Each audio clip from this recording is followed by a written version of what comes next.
drug manufacturing plant, Sifat Pharma, in the Bobojan Gafurov district has begun producing methamphetamine, the narcotic drug ecstasy. Ashrov Gulov, ambassador of Tajikistan. It is not without reason that we mention Ashraf Gulov. Ashraf Gulov was recently appointed as Tajikistan's ambassador to the United Arab Emirates, and this appointment caused Rakmanoff a lot of trouble.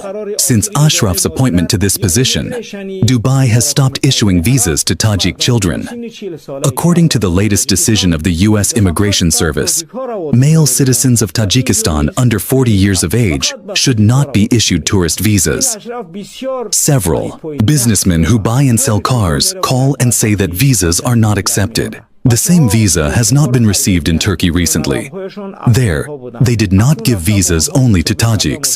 And here, they do not give visas only to Tajiks. This Ashraf has many legs. Wherever he goes, misfortune comes. The guys bought cars.